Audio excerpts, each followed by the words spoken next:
Pénétrant dans l'outback, nous délaissons cette région de chercheurs d'or et de pierres précieuses pour suivre le Savannah Way, un ensemble de routes et d'autoroutes de 3500 km.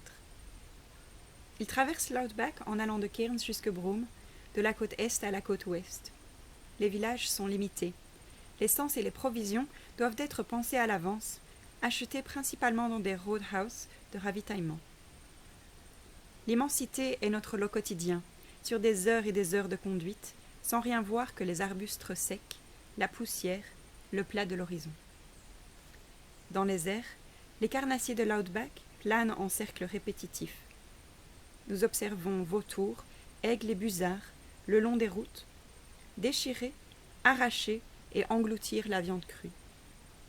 Ils lèvent la tête à notre passage. Leur regard pénétrant nous observe. Leur bec crochu nous défie de nous arrêter, les serres plantées dangereusement dans leur proie. Sur ces chemins de terre, dormir en bord de route devient une habitude. Nous roulons jusqu'au coucher du soleil et nous posons pour la nuit. À chaque voiture croisée, les gens nous font des signes de salut effrénés, comme si rencontrer une âme humaine était une bouffée d'air frais dans cette solitude profonde. Nous parcourons 400-500 km chaque jour, intégrant une activité au milieu de la journée et conduisant matin et soir.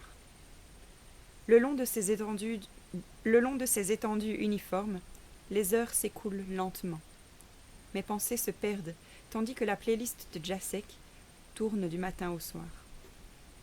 J'en suis venue à connaître chaque chanson par cœur. Chacune évoque un souvenir, une sensation, une joie ou une douleur. Elle m'accompagne alors que mon regard vacille dans l'espace. Nous parlons peu.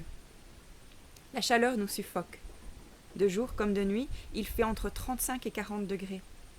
Pour éviter de consommer trop d'essence, nous n'utilisons pas l'air conditionné. Les fenêtres ouvertes, cheveux au vent, l'air chaud pénètre chaque pore de la peau.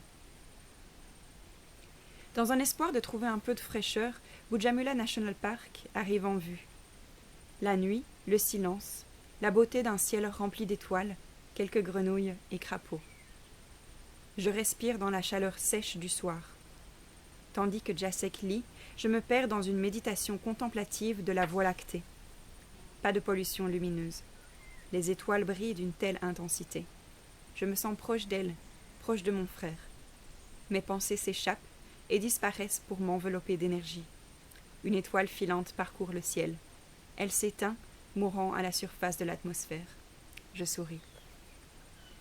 Au matin, je suis perplexe. Le parc national est plutôt joli, avec cette chaîne de collines en grès à l'orange prononcé, le plateau calcaire qui s'étend vers l'ouest, la rare végétation d'eucalyptus. Mais l'extraordinaire annoncé face à ce désert aride demeure caché. Jacek est distant, comme d'habitude ces derniers temps. La chaleur nous éloigne. Je bouillonne intérieurement le long d'une randonnée à la recherche de cascades. Mes joues sont rouges, mon souffle court.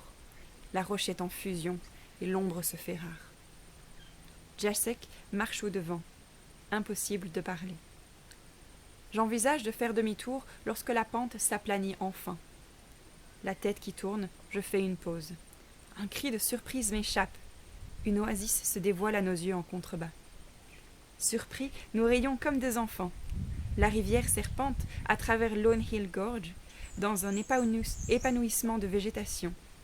Un barrage naturel retient l'eau dans un bassin d'émeraude et forme Indari Falls, entouré de palmiers.